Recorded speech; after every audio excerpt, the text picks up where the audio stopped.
Bienvenue à notre post-it. Aujourd'hui, on va parler de pèlerinage. Oui, tu vas voir que ça va être bien intéressant. Et si tu es curieux de ce qu'on va dire, il faut vraiment écouter ça jusqu'à la fin. Il se trouve aujourd'hui le texte qu'on va lire dans la Bible en Psaume, chapitre 84, et le verset 6. Il dit comme ça.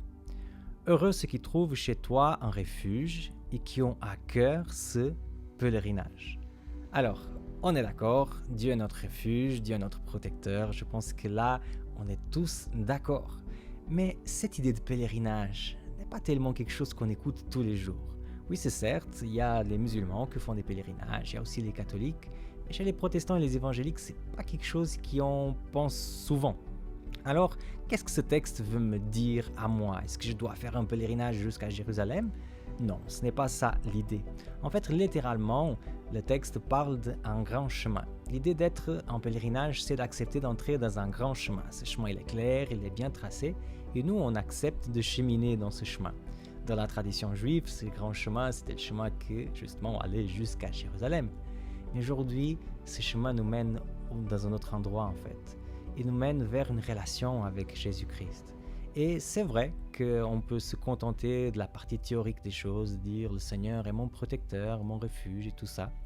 Mais les choses deviennent vraies quand on rentre dans ce chemin, quand on commence vraiment à marcher avec Dieu.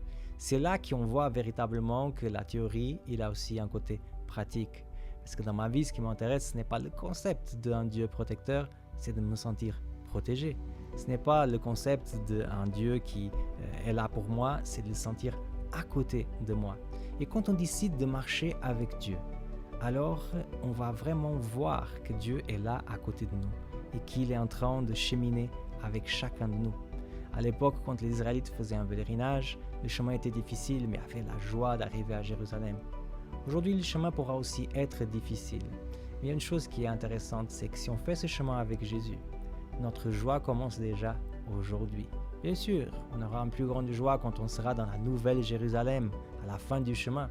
Mais déjà aujourd'hui, cheminer au milieu de nos problèmes, de nos difficultés, avec Jésus à côté, c'est quelque chose que ça fait vraiment du bien. Moi, je m'appelle Samuel Cunha et c'était le post-it d'aujourd'hui.